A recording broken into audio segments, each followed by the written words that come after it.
Two Seattle Mariners that can make the opening day roster. Let's talk about it.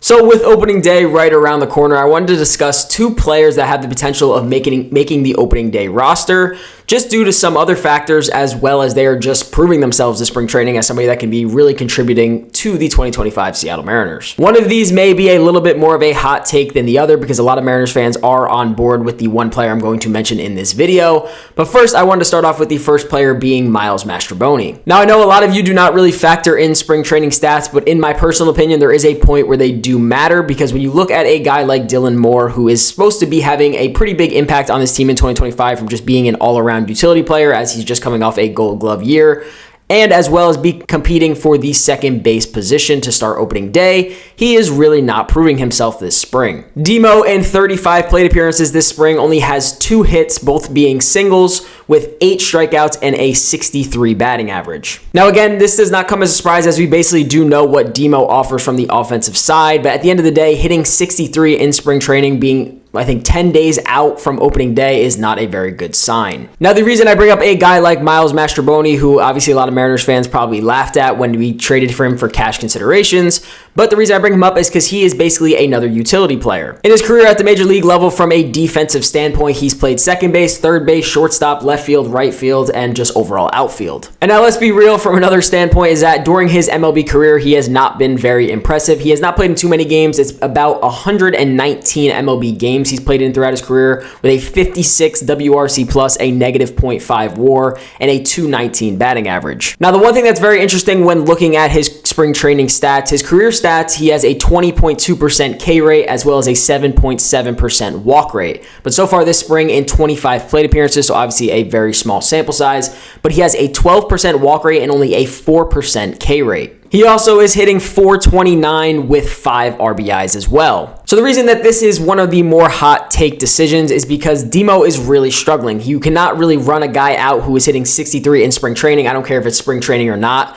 At some point, you got to play the hot hand, and at that point, it probably will be Ryan Bliss as your opening day second baseman, which I absolutely have no issues with. But in terms of being on the actual roster and maybe getting Demo more reps that he might need down in maybe, AAA just for a little bit to start off the season, you do have Miles Mastrobuoni as an option to go and kind of just be your utility man until Demo kind of gets back on his feet. So again, this is more or less a hot take, because I do believe Demo is obviously going to play a decent role in the 2025 Seattle Mariners season, but right now it is kind of hard to sit here and say that he is ready to go on opening day to even arguably be the opening day second baseman. And it does seem like Miles Mastrobuoni has figured out a little bit so far in that small sample size what offense he can provide, and maybe that is something Edgar or Kevin Seitzer are helping out with. So that is player number 1 that has the potential of being on the opening day roster, just due to the struggles of Demo. Now moving on to our second player, which every Seattle Mariners fan is loving right now, and that is Rowdy Tellez. Rowdy so far this spring has 39 plate appearances where he has 3 home runs, 4 RBIs, a 297 batting average, and a 132 WRC plus. He is honestly just absolutely mashing baseballs this spring. I think he had a home run yesterday of 114 miles per hour, which is pretty dang impressive no matter spring training or not. Now, being a little bit more realistic about the situation, one big factor that could come into Rowdy being on the opening day roster, besides his own performance in spring training, is Mitch Haniger being banged up. He has not played in a spring training game since, I believe, March 8th. And in my personal opinion, you're not going to waste a roster spot on a guy who most likely wasn't going to get that many plate appearances to begin with, and now that he's banged up, it's hard to see that he would be on the opening day roster, just due to the fact that somebody like Rowdy Tellez is pretty hot right now. And Rowdy allows you to mix Luke into the outfield, and also he most likely will be a little bit of a DH, because his defense is not very great. Throughout his career, Rowdy has shown flashes that he can compete pretty highly at the major league level, especially his 2022 season with the Milwaukee Brewers, where he had 35 home runs and 89 RBIs for a 110 WRC plus and a 1.1 WAR, which were career highs. But really, ever since that 2022 season, he put up a 78 WRC plus in 2023 and a 90 WRC plus in 2024, both with negative WAR seasons at negative .7 and a negative .5. The biggest thing with Rowdy that might get into the way of him being on the opening day roster is honestly his his splits, because you have a guy who is a lefty just like Luke Raley, and they both aren't great against left-handed pitching. Tellez is not terrible against left-handed pitching in his career. He has a .233 batting average, which basically he's pretty even across the board. He has a .235 versus right-handed pitchers and a .233 against left-handed pitchers. But one thing that would really help Rowdy Tellez getting a spot on this opening day roster would be his ability to hit off lefties, which I do believe one of his home runs this spring is off a lefty.